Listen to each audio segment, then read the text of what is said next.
Hey everybody, going to be doing a quick video today for you on an AR-15 upgrade. The AR-15 that we're looking at here is a stock Smith & Wesson M&P 15T or tactical. As I mentioned, this stock doesn't have any current upgrades to it. The first upgrade that I'm going to be going with is a cheap and easy one to install, and that is the pistol grip. The pistol grip that I'm using today is a Mako AG-43 ergonomic. It's roughly between $25 and $30, so fairly inexpensive. Does come with a storage compartment there that pops open. You can store things in there, an extra round or something. But ultimately, the reason I like this pistol grip, I have one on my Draco AK-47 pistol, and compared to the whole grip that I have on my Smith & Wesson M&P 15 22P, even though that doesn't have much recoil, the actual finger grooves makes a huge difference in just the hold of the gun, the feel of the gun. And ultimately, I believe the accuracy that you have with the gun. So, as you can see there, it's a good replacement. Looks pretty decent from this point. Has a lot more finger grooves there, obviously, for contact with the hand. And it is a little bit thicker, I think, a little bit bigger. So, ultimately, if you got bigger hands, this might be a good option for you. So, I'm going to go ahead and show you how to pull off the old grip, and we'll stick on the new grip and see how it looks. So these pistol grips are pretty easy to replace. They kept everything simple on these AR-15 rifles.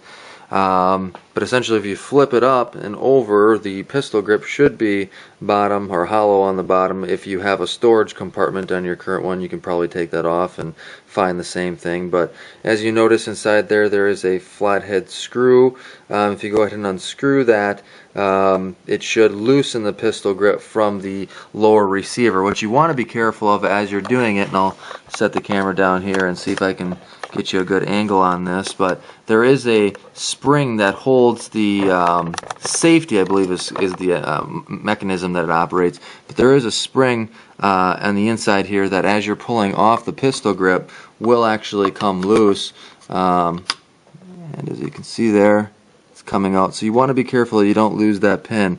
It's not under a tremendous amount of tension, but it can definitely cause you some issues if you do lose that. It looks like I still got a little bit of unscrewing left to do here on this grip itself, so we'll just do that real quick.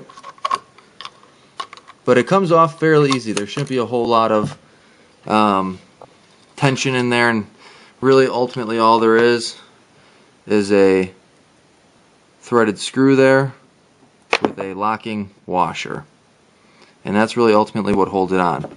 This pin that fell out here, and again, you don't want to lose that, that will go into the little hole right here that operates or puts tension on the safety itself. So as you're putting the new one back on here, it's not too difficult.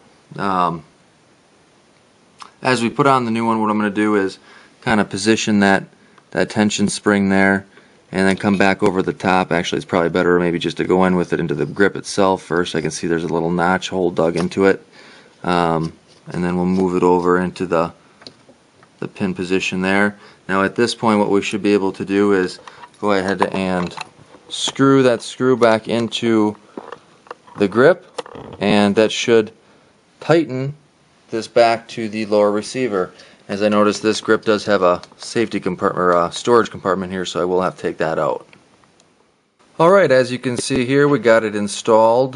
The compartment just has a lid that flips open. Then inside the lid you can get your screwdriver down into the bottom of here and screw that in. So you got to remember, you have the screw, you have the pin that mechanizes the safety. Go ahead and close your compartment once it's nice and tight, but everything fits snug. As you can see here, there isn't any kind of outlining area around here that isn't fitting with the Smith & Wesson M&P 15T here, at least.